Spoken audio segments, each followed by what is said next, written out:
word users, and often we are word forsakers. Upon us, the paid mood games, yet we are the movers and shakers of the world forever it seems. Through our teachings, new cities, through our teachings, we demolish the old ones. So, dear teachers, we are the nation builders. We build our nations from the classroom. Abraham Lincoln has once said that the classroom of today is a tinkering lab of the politics of tomorrow. So, whatever we are teaching to our students today, that becomes the template for how the nation is run in the long run. That is why it's very important to have a good and effective classroom management techniques. Because often what happens is we our intentions when we go in classrooms are very good, and we want the learners to attain the best from us. But uh, sometimes what happens is that learners are not able to learn take what we want to give them because of some disruptions in the classrooms. And that is why it's important to have effective classroom management, because these are a collection of gentle but powerful strategies which are designed to create an environment that is most conducive to learning and enjoying the school or college or whatever we are teaching. So, if we put simply, effective classroom management is where desires and fulfillment of both learners and teachers are met. Dr. Karen Emerson has said that supporting and developing orderly and productive classroom environments is the foundation of a good classroom management. So, the first problem which I often faced as a teacher, and which you often must have faced, many a times you might have faced, is how to maintain discipline. And often what happens is when we enter the classroom, teacher, all right, voice is breaking. Hello, so Yes, ma'am.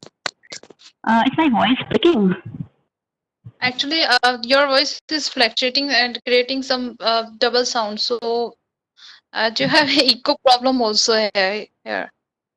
Okay, so should I come So, back again? that you? No, no, no, no. Please repeat and just put your microphone in front of your mouth. Okay, I'll try that. Is it better now? Nah, yeah.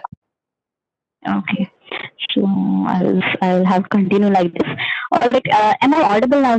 Shall I continue, everyone? Yes, please continue, ma'am. Okay, so shall I start from the beginning or shall I continue where I was? First slide Thank, though. thank you, sir. So, uh, as a teacher, which the first and foremost, the challenge that we all face as educators, the challenge we face is how to maintain discipline. And discipline, I talk about because I have taught in the classrooms. I have taught at different levels of learners, from small classes to the college-going learners and to the postgraduate as well. So, and discipline talking about is I have taught on in online mode as well as in offline mode.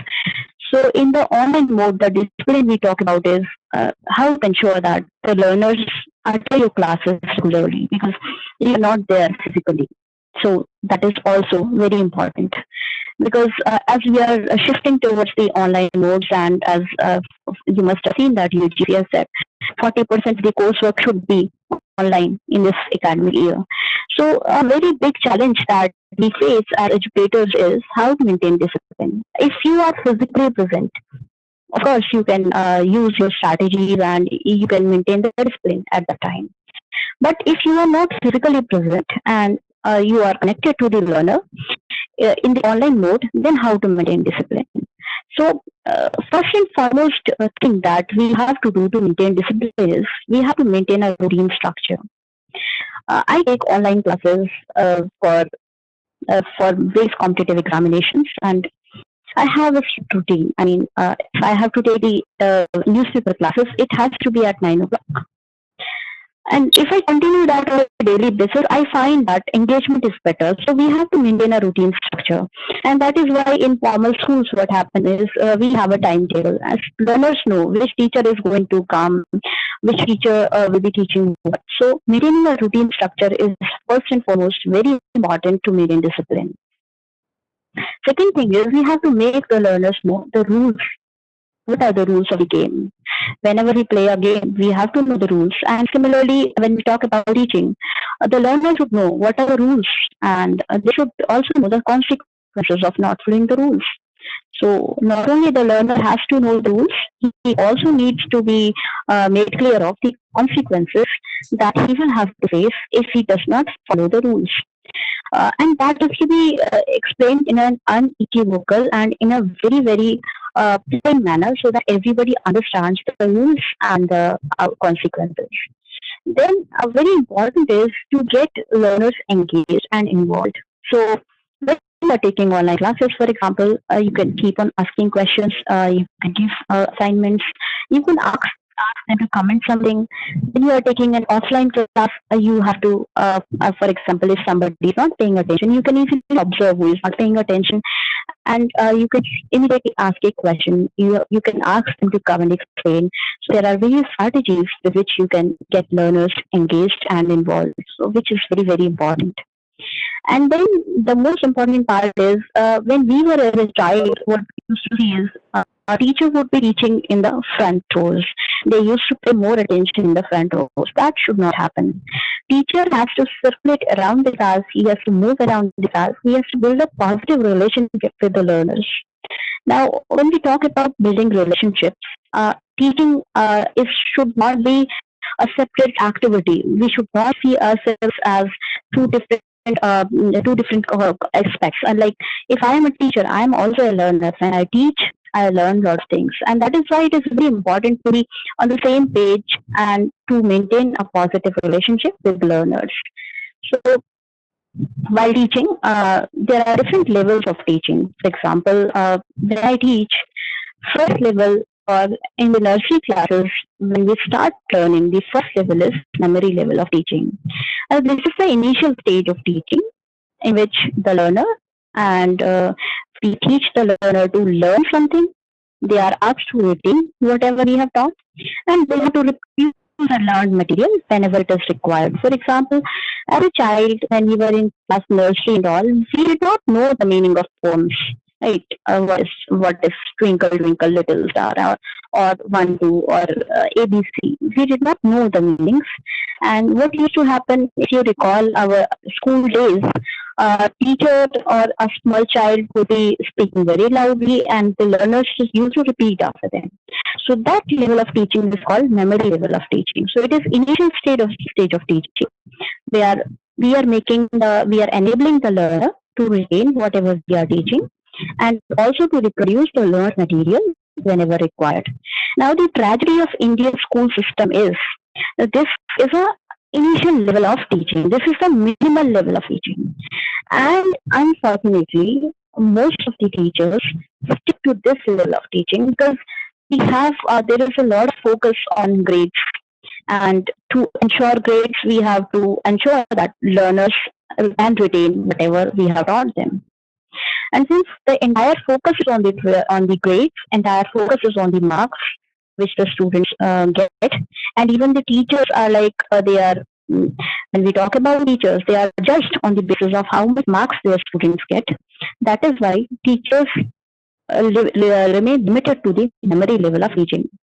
And this is something that should be slowly phased away as we move on to the higher level of teaching.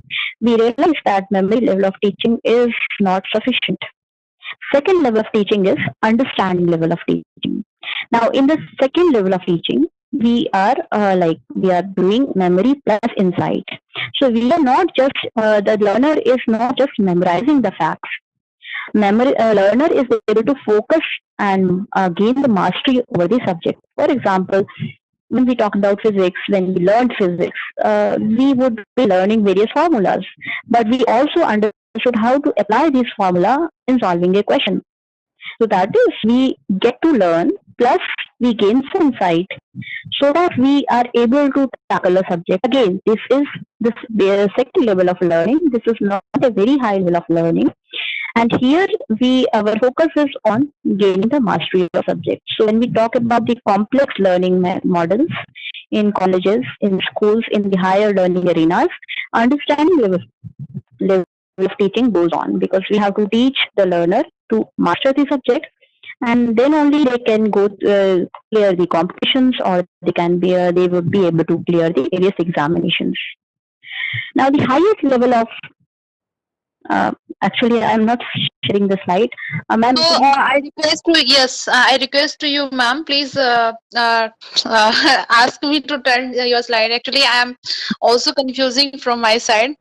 So please tell me to turn slide before starting the next slide. Okay. Now, can you please brief me on which slide you are discussing? So next slide. This slide or next?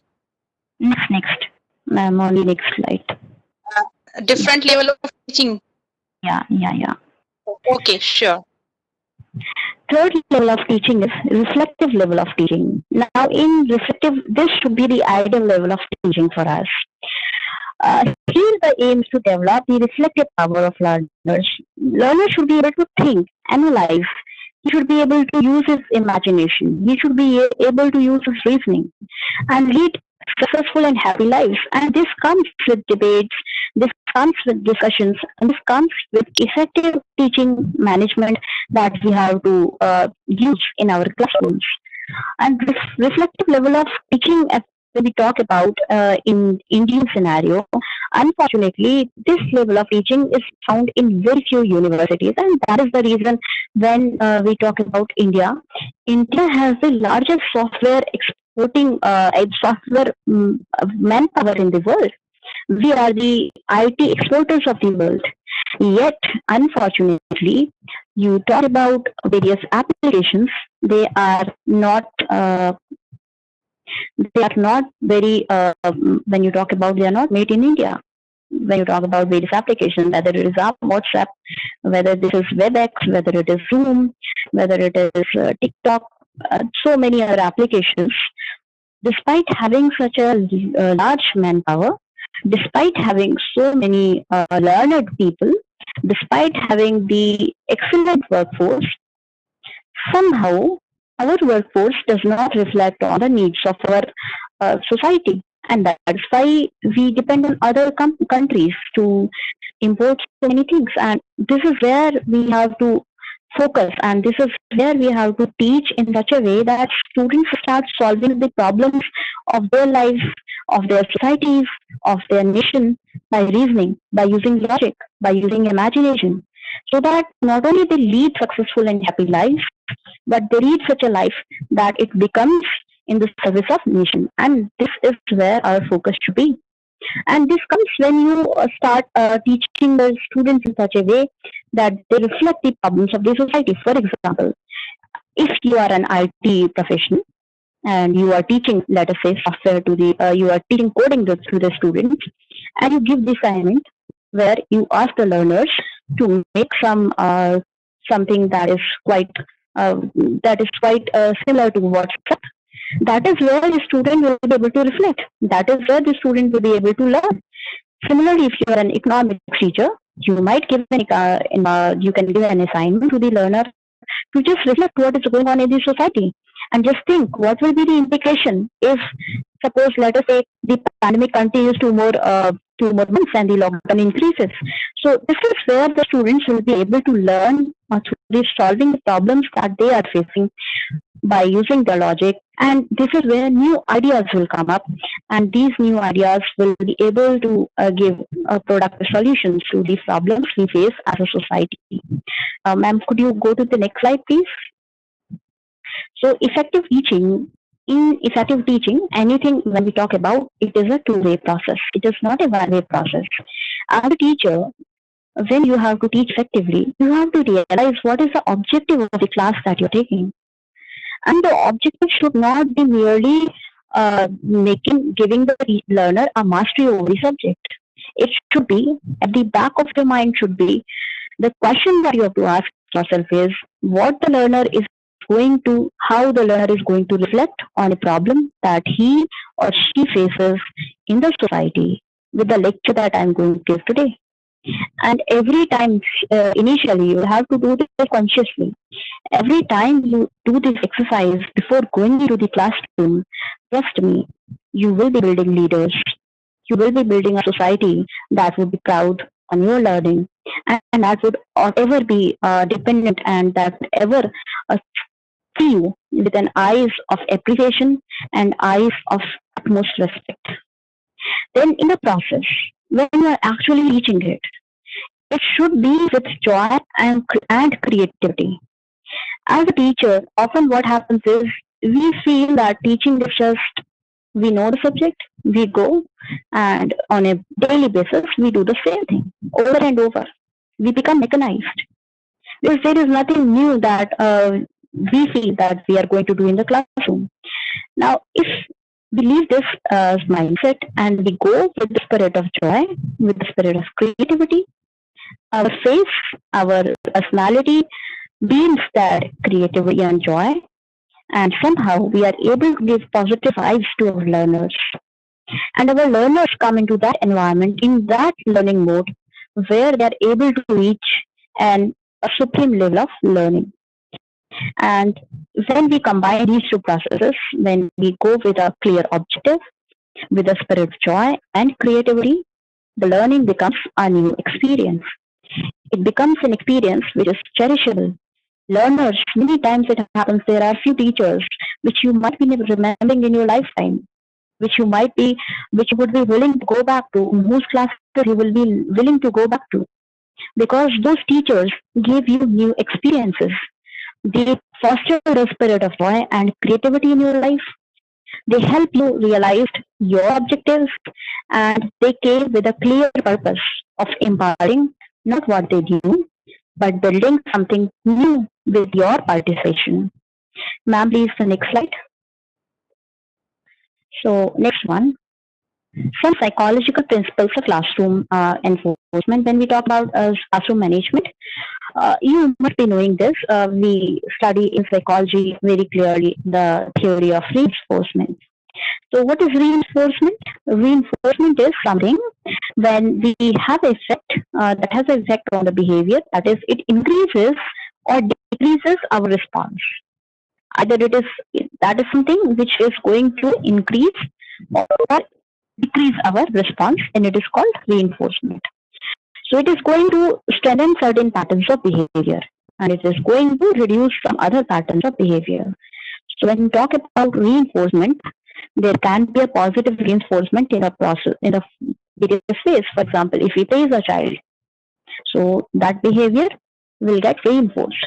Every child, whether it is a small child or whether it is a college-going child, everyone craves praise. Everyone. This is human psychology. We crave praise, and we should not be stingy in giving praises. We should be very, as far as possible, we should be very free in giving praises. And sometimes, if a student is is doing very good, showing very good behavior, we can give some extra privileges to them. For example, we can submit the assignment a bit later, or sometimes we can give extra attention to the child. We can reduce the homework assignment. We can allot some extra recess time. We can extend the deadline. So all these are examples of reinforcement. Now, reinforcement again can be positive or negative. Positive reinforcement is going to strengthen our particular behavior, whereas the negative reinforcement is going to stop a particular behavior. Ma'am, the next slide, please. So when we talk about the positive reinforcement, hello Shilpi ma'am, please turn on the next slide. It's a network problem. It's taking just few seconds. You please start. Please continue. Okay.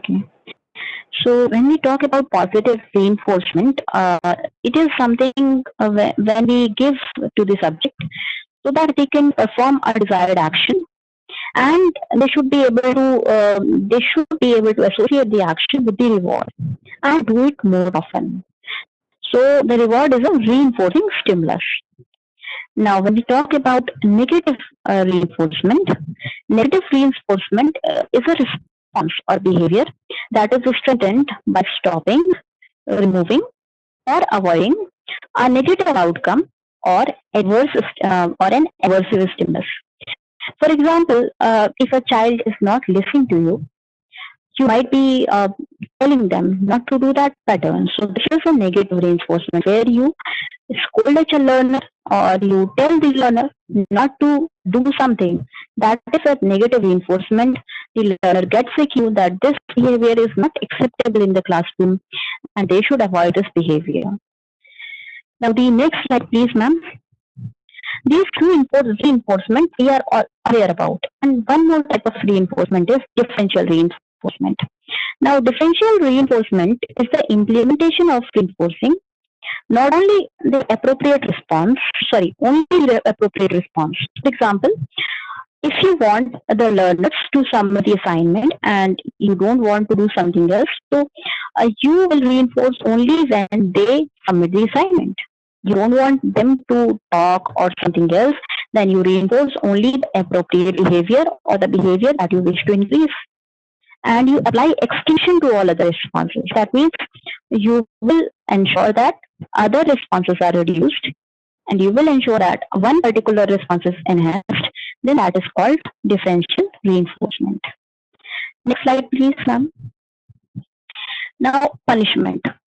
So we know from psychology again that punishment is negative consequence, or if a child or a learner does something which is not acceptable, indulges in a behavior that is not acceptable, we use punishment so that the probability of doing that behavior reduces.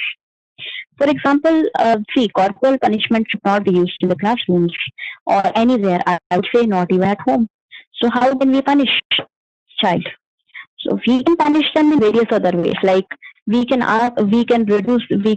make them to lose their recess time or the free time. We can give them extra homework. We can lose various privileges. We can give them additional assignment, or we can take a test or something like that. So punishment is something where we make them aware that if they are going to do a behavior which is not acceptable, there are going to be consequences. And these consequences can be loss of recess time, additional homework, additional assignment, loss of privileges, or it could be some random test, surprise test, and so on. These are generally reinforcement should be used as a primary strategy in the classroom. But if punishment is necessary, it should be least restrictive type of punishment. We should not go much for punishing. Punishment should come later on. First, we should try to reinforce the positive behavior, and when somebody indulges too much into the negative behavior, only then we should go for punishment. But we should ensure that the punishment should be least restrictive, and even when we are punishing, we should take care that we have to always respect the child.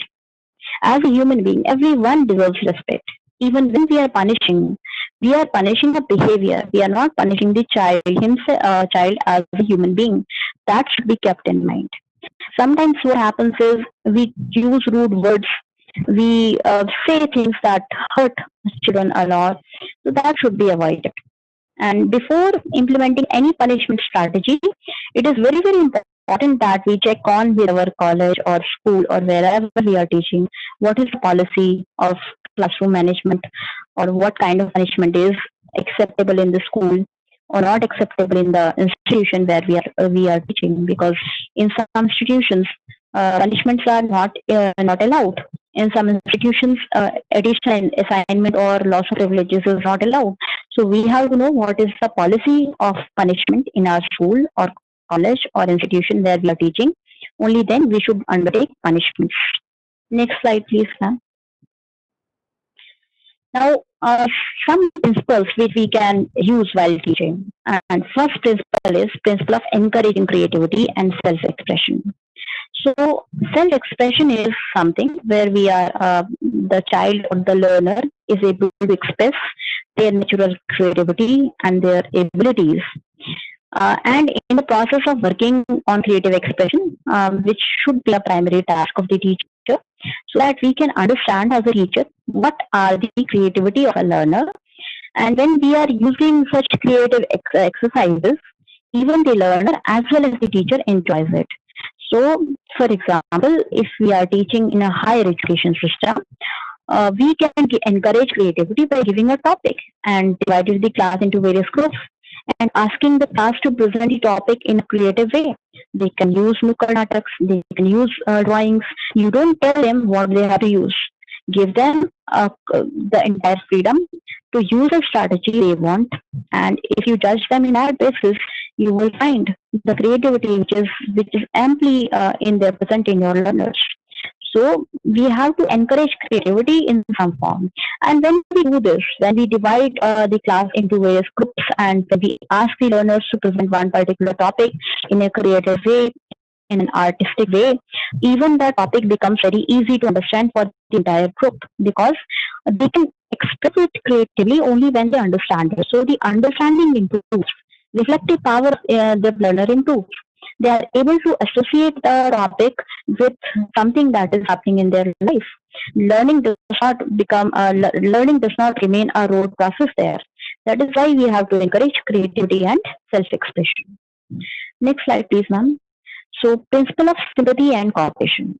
So, sympathetic person understands and they can feel others' feelings, problems, pains, and they know how to treat a person who is facing difficulty and cooperation.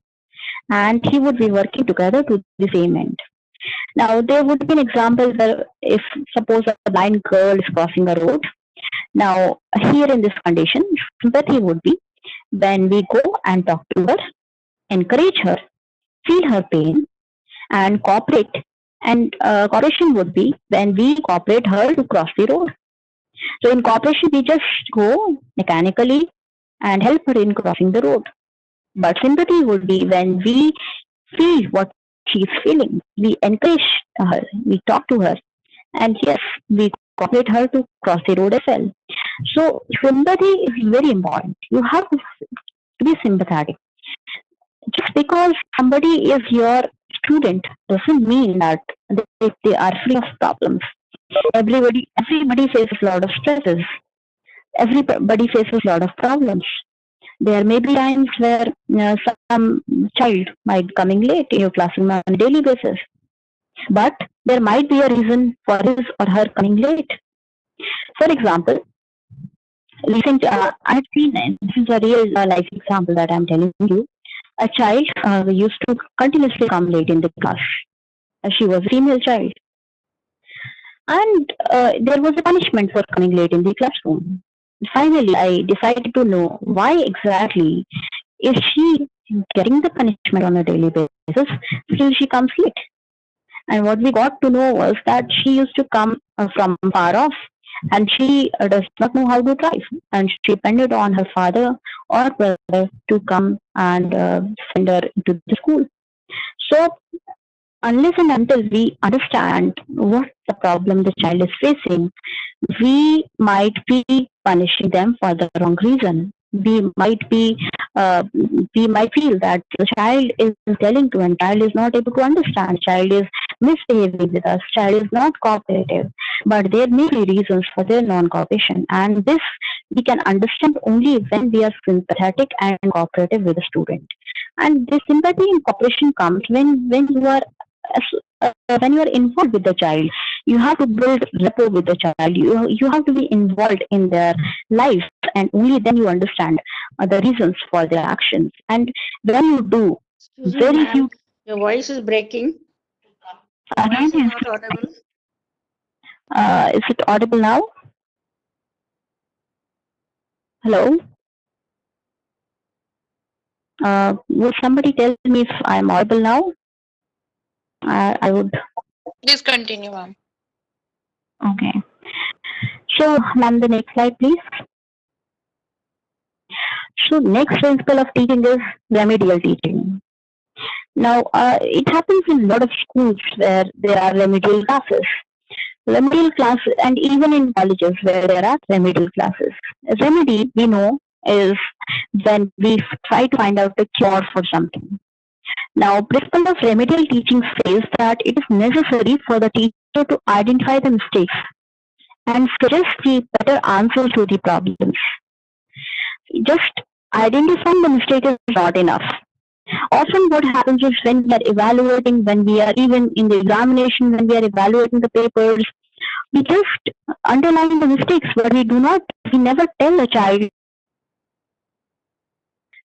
how can they become a better person, or how can they write a better answer to the problem. This is very, very important. This is the entire gist of teaching. Like, ma'am, I'm turning off my video for some time because the network is a bit bad, and that is the reason why you might be facing some voice issues. Sure. All right. So, principle of remedial teaching is when we identify the mistakes of a child and we suggest better answers to the problems, we help him become a better person by not only identifying the mistakes, but also telling him how to correct that mistake. If we do not tell, what will happen is he will repeat the same mistake in the classroom, because in their real life, because we have just pointed out the fault in the child, but we have not pointed out how to correct that fault. We all can be very good persons. We all can be better persons, because we do not know how to become a better person, and that is where we all lack. And as a teacher, the primary responsibility that we have is to make a child a better person by telling him a better answer to the problem that he is facing.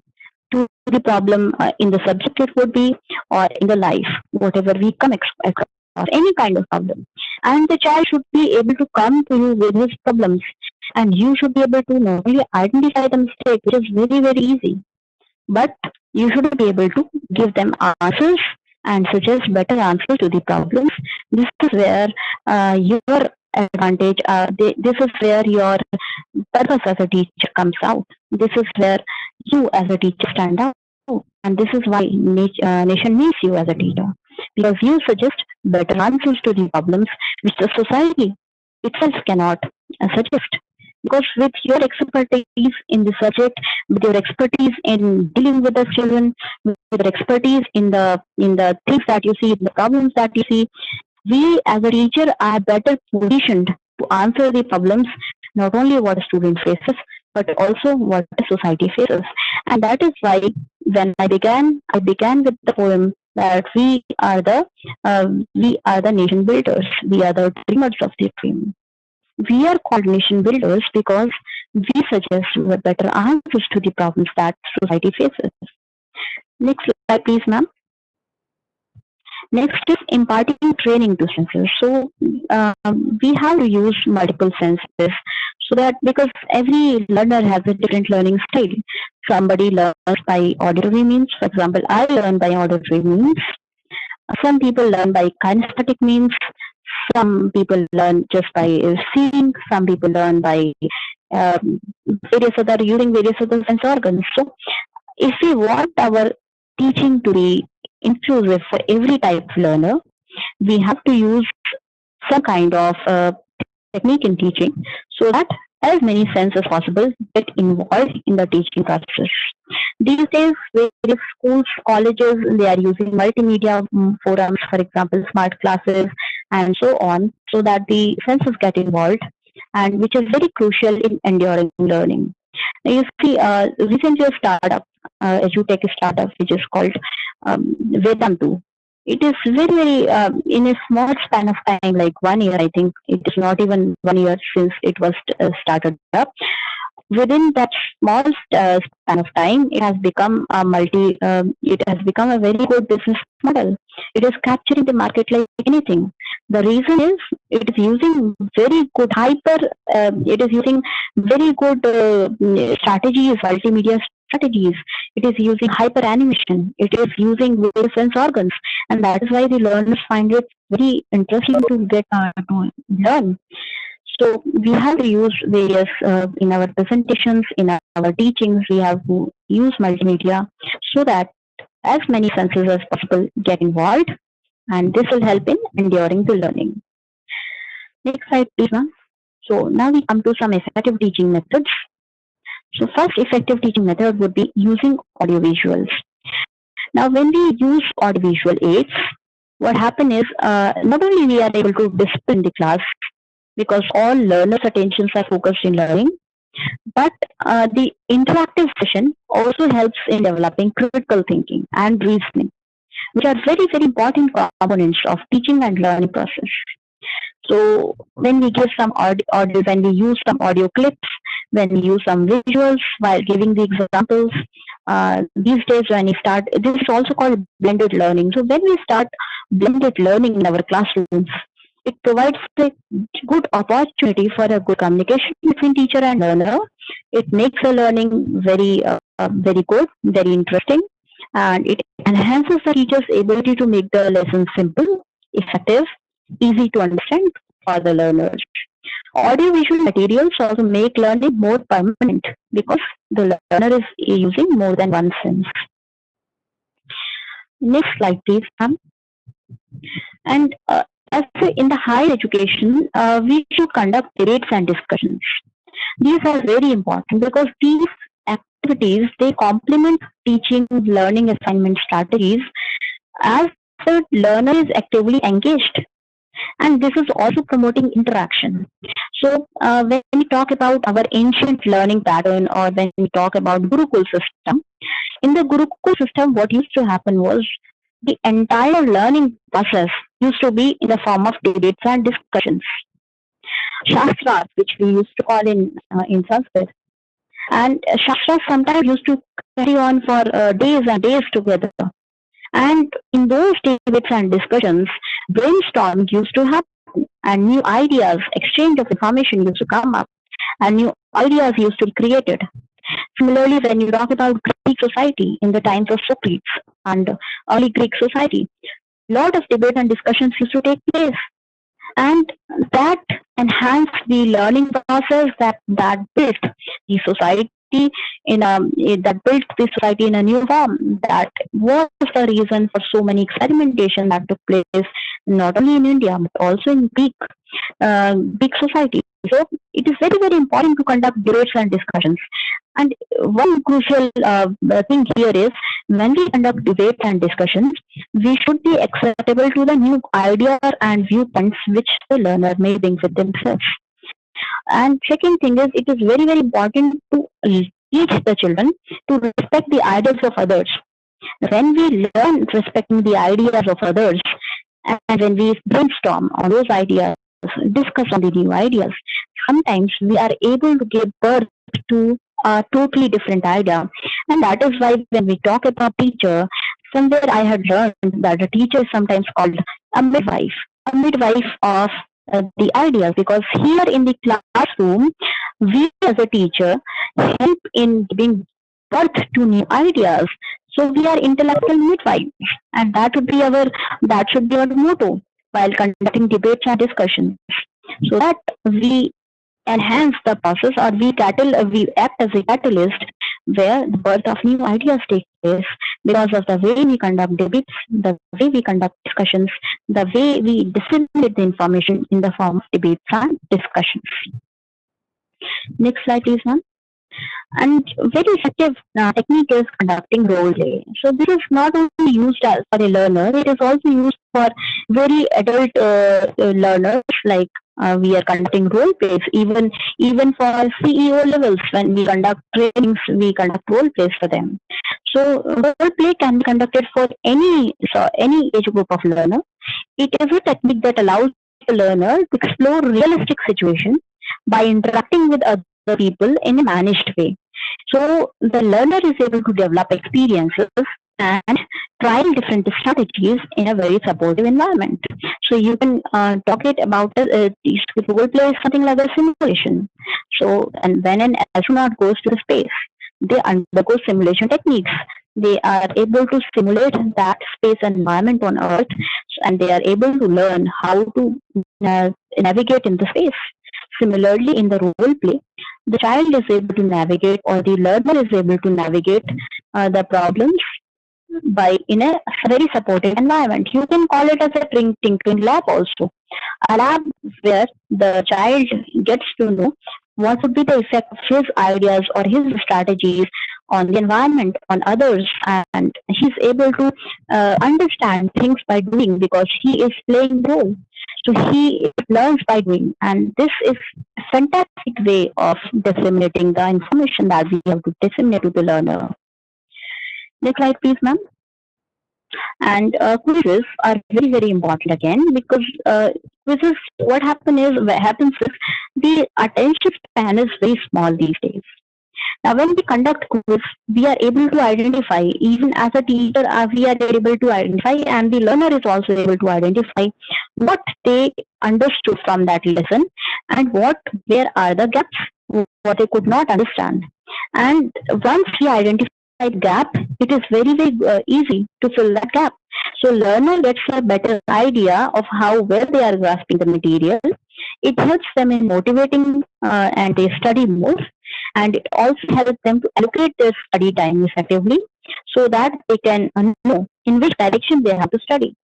Book is vast ocean. They do not know which part of the book is more important, which part of the book is less important, what kind of questions can come. So when we take quiz, we point to the learner the which direction they have to learn, what are the areas of information they should focus more on. And again, it needs some patience. Sometimes the learner may be non-responsive. So conducting quiz on a very frequent basis helps to motivate the learner as well as the teacher, and it also disseminates the information in a better way. Then next slide, please, ma'am. Then again, it could be group assignments. When we divide the class into different groups and we assign them the topics to explain to the class, I had told this earlier as well, and we give them the freedom to either explain as like a teacher does or use creativity. We would understand that the learner is able to understand it so effectively and in such a good manner that they will never forget that lesson. You might be remembering the assignments that you taught or the assignments that we have done in a group better than what we did individually. Because when we are doing group assignments, what happens is the learners are able to exchange ideas at the learner level, and they are able to solve each other's problems. So group assignments again are very effective. Then we come to the Vygotsky theory of cognitive development. Now, it is the environment in which the learner grow up will influence how they think and what they think about. So, according to Vygotsky, much important learning by the learner occurs through social interaction with a skillful tutor. So, most of the learning, what Vygotsky says is by social interaction with a good teacher or mentor, which we talk about. So tutor may model the behavior, he or she may provide verbal instructions for the learner. Now, Vygotsky refers this as a cooperative or collaborative dialogue. So the learner is seeking to understand the action or instruction which is provided by the tutor. It can be a teacher, it can be a parent, and then the learner is able to internalize the information, use the information as a guide, and then he is able to regulate their own performance. More knowledgeable other or someone who understands better, they have a better ability of understanding than the learner himself with respect to a particular task, process, or concept. So NKO is something who is more knowledgeable than other, and when the learner is able to develop some rapport with the more knowledgeable other, they are able to understand it very effectively. And one very important thing is zone of proximal development. A zone of proximal development is the difference between what a learner can achieve independently and what a learner can achieve with guidance and encouragement from a skilled partner. So here in Vygotsky theory, we see the teacher as a skilled partner, as a more knowledgeable other, who is able to give much more knowledge than what a learner can himself independently learn. See, in today's world, information is available just at a click of a mouse. Students come to us because we are more knowledgeable others, and we can develop. We have a zone of proximal development. We can give them much more than what they can learn on their own. Then we can use scaffolding. Scaffolding are the techniques in which teacher supports the learner in order to enhance learning and help in mastery of the task. And the teacher is doing this by systematically building on learners' experience and knowledge as they are learning new skills. So it is very, very important for learning new skills. Now we will learn about various scaffolding strategies, how the teacher is supporting the learner so that they can gain mastery over the task of skills. And teacher does this very systematically. Next slide, please, ma'am. So scaffolding is defined by Vygotsky as instruction as the role of teacher and others in supporting the learner development and providing supportive structures to get to the next stage or level, which we had seen earlier, next stage of learning. If you want to get the learner to the next stage of learning, you can use some strategies. First strategy would be you have to motivate the child's interest in the task. When we talk about complex subjects or complex learning, high level learning, the task is very, very complex. It is not understandable. And when the task is not understandable, for example, in mathematics, when we talk about mathematics or science, it is very difficult. Child does not have the interest because he is not able to do it independently, and that is why he loses the interest. So first and foremost, we have to motivate the child's interest. Second is we have to break down the task into manageable steps. I call this as task table. What I do is when I talk about task table, I divide the entire syllabus or the entire whatever the child has to learn into small doable task every day. And when we break down the task and when not only breaking down these topics, but also telling them what they have to do as a subtopic, from where they have to learn those tasks. So you have to break down the entire bigger syllabus, entire learning into small doable chunks. And these doable chunks are called tasks. These are like steps. You do one task, you learn something, then you go on to the next task, then you go on to the next task. So break down the entire whatever you are going to teach into small manageable chunks are called tasks. Then provide some direction to keep the child focused. So if they face some problem, you have to be there to give them direction. If they are not able to concentrate, you should be there to manage their concentration. You should be able to manage their difficulties in the classroom, in the subject. You should be able to manage their personal difficulties. You have to be like a mentor who gives the direction to the child so that the child is focused. And you have to reduce the factors that cause frustration. For example, in mathematics, if the child is not able to solve the problem, he gets stuck, then he gets frustrated and he leaves the task and he does not feel like studying at all. So what we have to do here is, whenever a child gets stuck, we have to be there immediately, remove that frustration, solve that problem for the child so that the child can move on to something else. Then we can model and define the expectation of the activity. What is the expectation? What is the model answer? How the better answer could be? How better the task could be managed? So all these things are some scaffolding strategies that we can use so that with our assistance, with our partnership, the child is able to learn a very complex task in an easy manner, without frustration, and in a manageable manner. Next slide, please, ma'am. Now, one model for zone of proximal development is knowing what the students know can and what the students can't, and the overlap in between is called zone of proximal development. And we have to ensure that the child moves from what student can't to what student can. So zone of proximal development is an area where the most sensitive instruction or guidance should be given, and it also allows the learner to develop skills which they will use on their own, and they will develop higher mental functions. So what happens is the students already know something, right? Zone of proximal development, we are hand holding them.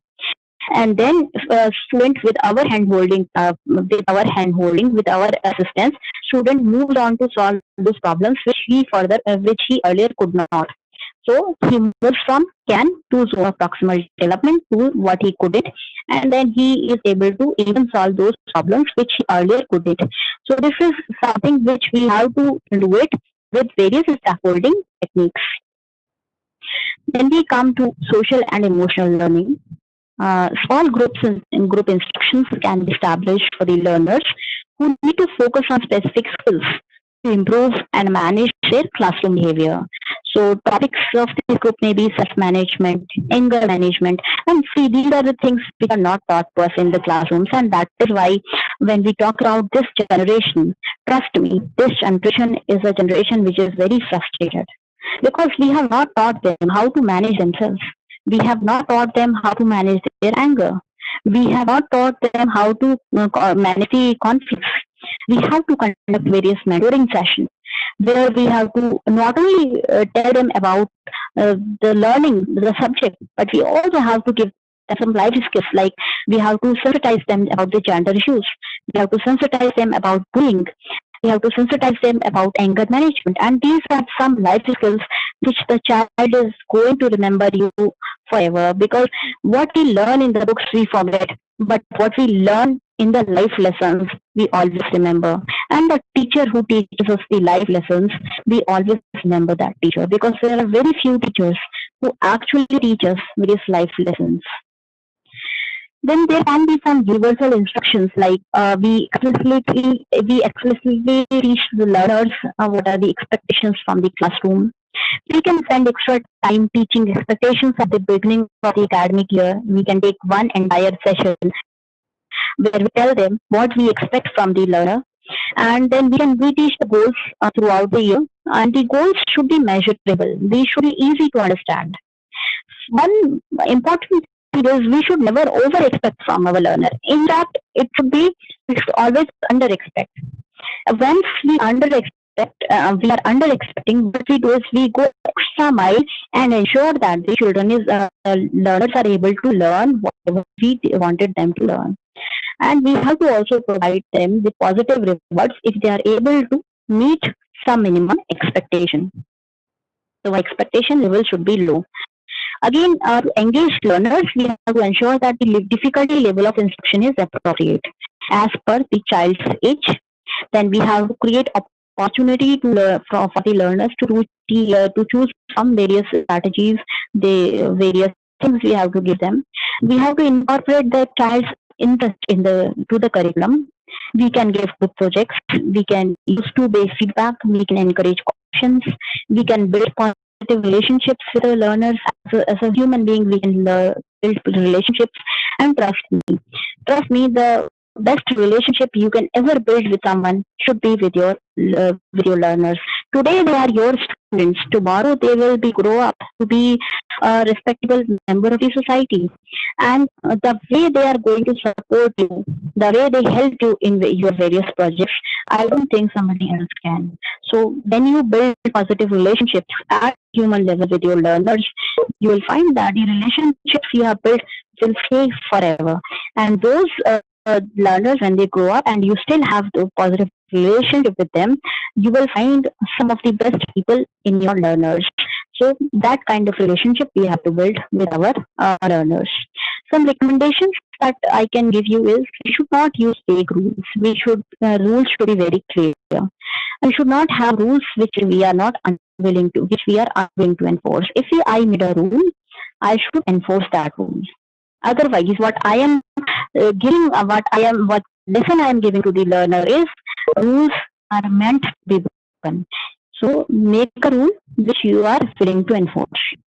And do not ignore student behavior that violates school or classroom rules, because they will not go away. That behavior will not go away. You have to reinforce, you have to use negative reinforcement, or you have to use punishment. And we should not engage in inconsistent treatment of misbehavior. For example, sometimes if you punish for misbehavior and sometimes if you do not, you are giving mixed signals. Child is not able to understand whether he should engage in that behavior again or he should not. That is why you should have a consistent treatment of misbehavior. You should not be overly harsh, or you should not use embarrassing punishments, or you should not use punishment without accompanying support. And in no case should you use corporal punishment. Should not use suspension wherever possible. Avoid it. Do not try to solve problems alone if there is a serious concern about the child. These very young children have a lot of serious concerns. So if that happens, we have to refer to a psychologist or a special education professional. Now, why classroom management is important? Next slide, please, ma'am. So emphasizing students' expectation for behavior and learning, it emphasizes the expectations for behavior and it emphasizes what student is able to learn from our classes. It promotes active learning and student involvement. It identifies important student behaviors for success. Now, teachers concerned with classroom management typically need help with two issues. One is preventing discipline problems, and second is dealing with current discipline problems. So, to manage a classroom, there can be some effective strategies. For example, next slide, please, ma'am. We can set clear expectation. Then we can emphasize positive behavior. We have to make learning purposeful. We have to stop unwanted behavior immediately. We cannot wait for unwanted behavior to go away or unwanted behavior to not be repeated. We have to stop it immediately. And we should have a moral courtesy and compassion to the students. Once we have courtesy and compassion with the students, once we respect them, trust me, we are able to gain respect from the children. And once we are able to gain respect from a child, he or she is going to listen to us on a human level. First of all, we have to eliminate the boundaries that we have created. We should be able to respect a child, as a human being first. And for that, we should have courtesy and compassion with the student. Now, there can be some disruptive learners. So how to handle them? First of all, we have to take a deep breath, and if there is a disruptive behavior, we have to remain calm. We can be very frustrated, we can become very angry, we can become less rational, and once we are agitated, agitation is like smile, it is very contagious. So once you are angry, other person also gets angry, and this should not happen. You are the model to the classroom, so you try to remain calm, try to set a positive tone and model an appropriate response, even if it means that you have to take a few moments to compose yourself. Acknowledge that you need a time to think and time to respond. You can say that this is upsetting me too, but I need a few minutes to think before we talk about it. So this way you are able to manage emotionally. You are able to use your emotional quotient, emotional intelligence to manage the behavior. Then make sure that learners understand it is the misbehavior you dislike and you do not dislike them. For example, when you are using the communication, you have to clearly communicate. For example, I like you, Jackson. Right now, your behavior is unacceptable. So you are acknowledging that you like the person, but you do not like the misbehavior. Sometimes we often say, I don't like you at all. You are the worst child in the class. When we say this, we are making sure that the child is never going to listen to us again. That is why it is very, very important to make sure that you are communicating to the learner that it is the misbehavior you dislike and you do not dislike them. Then again, you have to give the misbehaving child a chance to respond positively by explaining not only what he or she is doing wrong, but also what he or she can do to correct it. So just pointing out the mistake is not enough. You have to also tell how they can correct it. Don't blame or ridicule. Don't, and if possible, avoid win-lose conflict. Emphasize on problem solving instead of punishment. Also insist that learners have to accept the responsibility for their behavior. Whatever behavior they have done, they should be able to accept the responsibility. Try to remain courteous if you are facing hostility or you are facing anger. Sometimes a child may shout at you.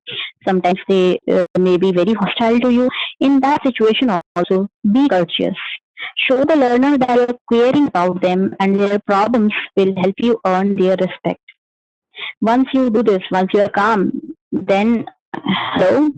Again, no audio. Are you able to hear now? Please continue. Okay. then you have to establish rapport.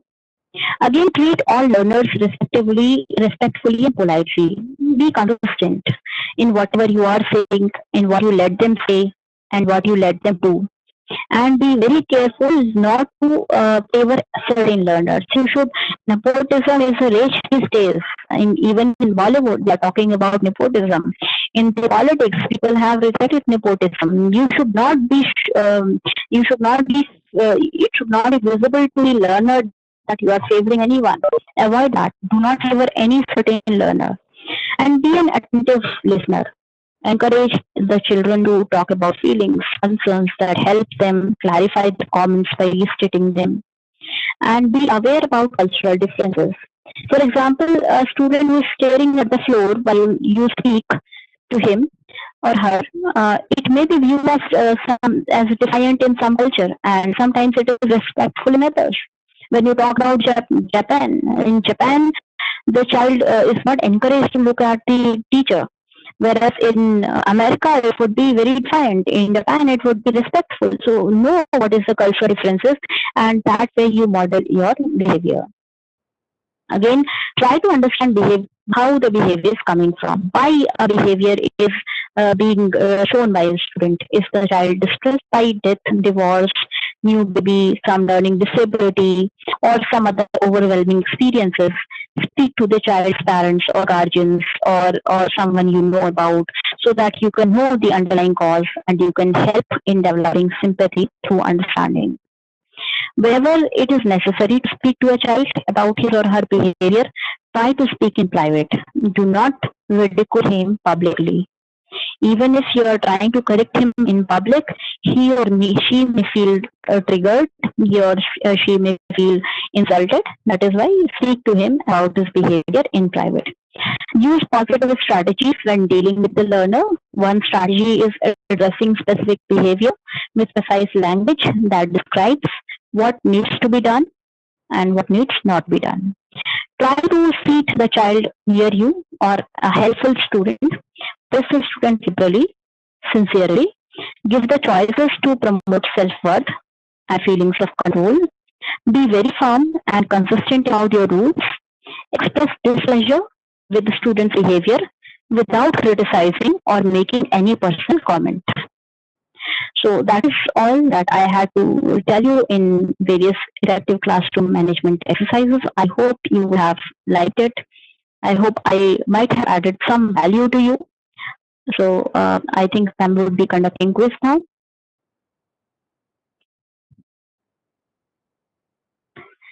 So, ma'am, are you going to conduct it or should I be conducting it?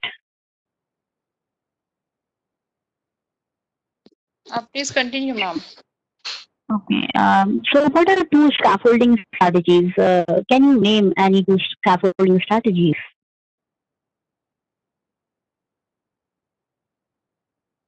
Anyone?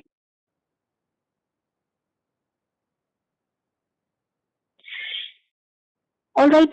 Some of these scaffolding strategies we had learned were various strategies were like motivating the child. Some strategies were breaking the task into breaking the entire syllabus into small tasks, into small manageable steps. These were some scaffolding strategies. Now, do you remember what is zone of proximal development?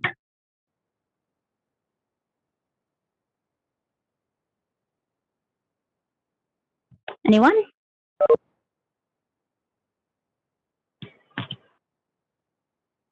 Are you able to recall a zone of proximal development?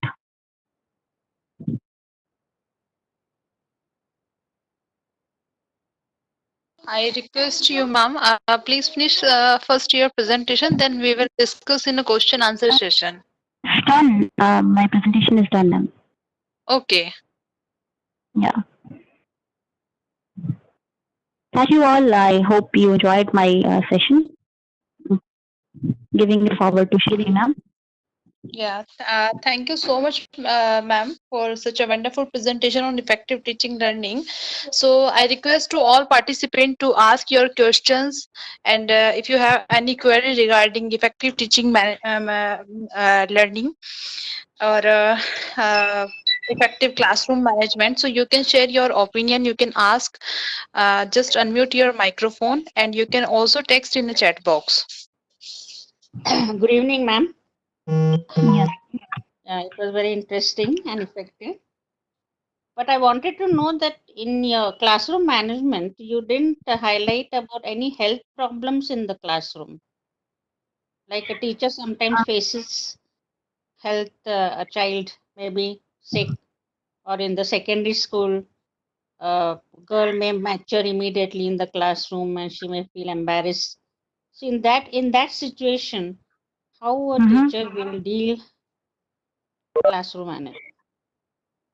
Ma'am, see, whenever there is a health problem, first of all, there have been instances in front of me as well that the child has fainted or child is not responding at all. First of all, we have to immediately give them medical attention, like if child has fainted or if some adolescent problems come up, or in the secondary school, as you talked about, that sometimes the child may be facing some serious health issues. In that case, the best thing would be to, in every school, I suppose there is a nurse and as well as there is a sick room. So best way would be to take them there, and best thing would be to call their parents, I would say, because we do not know what medicines the child is taking or what kind of medicine they are supposed to take. So having a nurse is a better strategy in the schools, and I think these days every school is having a nurse. So taking them there is best thing. That is why I do not focus on this thing, because as a human being, as a teacher, first of all, you have to separate the unhealthy child from the healthy ones. Specifically because of the COVID virus, again, you have to segregate the child, take them to the sick room, and help ensure that they are able to get the proper medical treatment, whatever they are supposed to get. Okay. Thank you. So, yeah, thanks a lot, ma'am. Somebody asked the difference between positive reinforcement and yeah, hello. Yes, ma'am. Tell me. I Vindya Shukla, research scholar from Vanasthati Vidyapeeth. Ma'am मेरा एक question था कि effectively classroom management के लिए शायद से environment की भी काफी ज्यादा जरूरत होती है। हेलो, तो कहीं ना कहीं मतलब क्लासरूम का जो मैनेजमेंट होता है वो एनवायरनमेंट पे भी डिपेंड करता है कि वहाँ का एनवायरनमेंट किस टाइप का होना चाहिए। मैम देखिए, जो चीज हमारे हाथ में है वो हो रही है कि as environment we can not change on our own. हम अकेले नहीं चेंज कर सकते। We have environment, whatever environment we are getting, and उसमें से हम कैसे बेस्ट निकालें, उसके लिए हमें अपनी स्ट्रैटेजीज लगानी होंगी। एनवायरनमेंट तो फिर कल्चर तो डिपेंड करता है, मैनेजमेंट पर, पेरेंट्स पर डिपेंड करता है, लर्नर कैसा है उस पर डिपेंड करता है, कौन सा सोशल इकोनॉमिक बैकग्राउंड है लर्नर का उस पर डिपेंड करता है। उन सबको झेलने, उस सबके वो एक्सटर्नल हमारे फैक्टर्स हैं। एक्सटर्नल फैक्टर्स में हम क्या वैल्यू ऐड कर सकते हैं, उसके बारे में आज हमने बात की। एज अ टीचर, जो भी हमें एक्सटर्नल एनवायरनमेंट मिले उसको फेस करते हुए इंटरनली हम अपनी पर्सनालिटी को यूज करके कैसे एक चाइल्ड को धीरे धीरे क्लास की में जो है एंगेज कराएं, वो आपकी अपनी कैपेबिलिटी पे डिपेंड करेगा, and that is where your intervention will come, and that is why it is important to maintain some things which should be different from others. Like you should be communicating well, you should be maintaining a rapport. Ma'am even अगर आप एक government school की बात करें, अगर आपका एक अच्छा रैपोर्ट है चाइल्ड के बच्चे के साथ, डेफिनेटली तरीके से बढ़ा पाएंगे बाकी टीचर्स के कंपैरिजन में।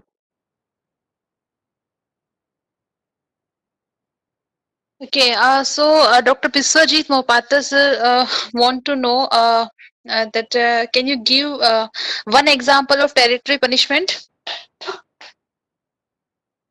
Excuse me, one example of Punishment. punishment. Ma'am, your voice is not clear, or maybe I am not very able to understand. So, please go in a chat box. Okay, so Okay. you can read there. Yeah. I'll see.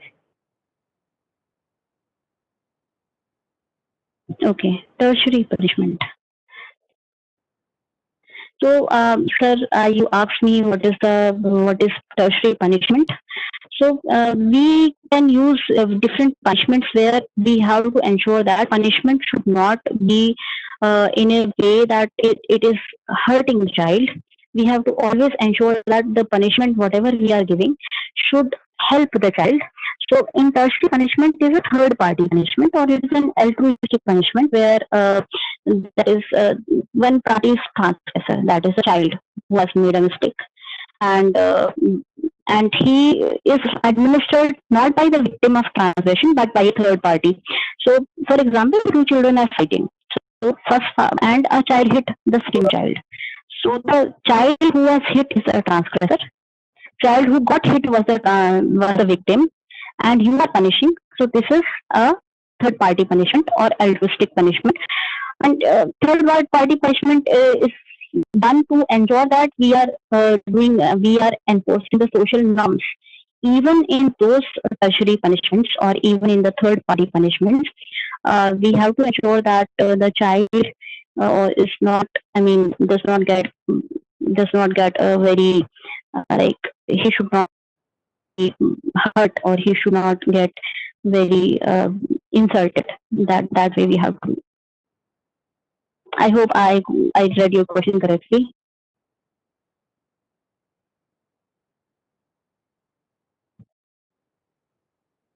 Difference between positive and differential reinforcement. Now, in positive reinforcement, we are not extinguishing some other behavior. We are just enforcing one behavior, and we are not trying to extinguish other behavior. But in differential punishment, we are just promoting one behavior and we are extinguishing every other behavior. Then that is called differential reinforcement. Somebody has asked this question. I am not able to know who has asked. Yeah.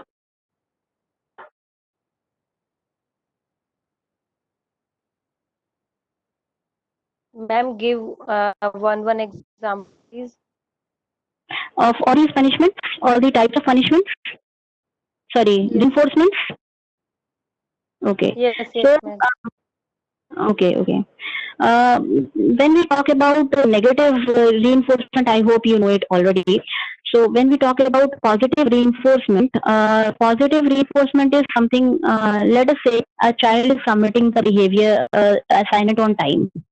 So that child has submitted the assignment on time, so I give him some additional, let's say I gave him candy.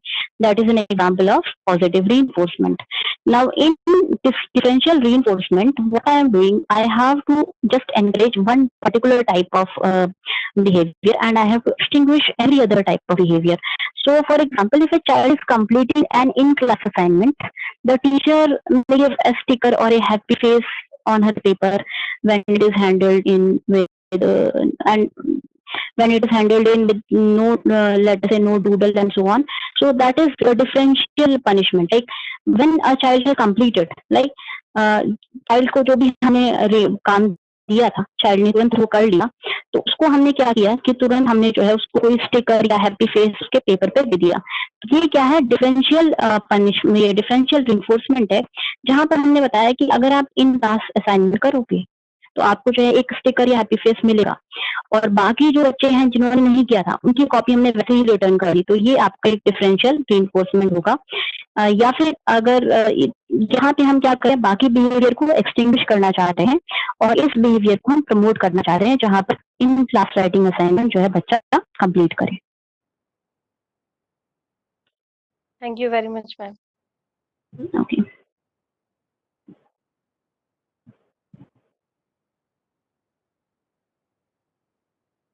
So is there any more doubt?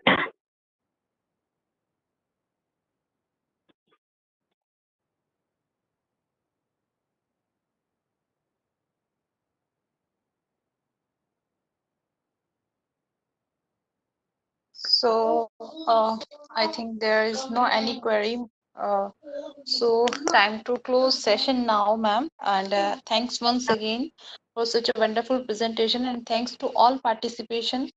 We will catch you tomorrow on the same time. And thank you so much. Thanks to all. Thanks a lot, ma'am.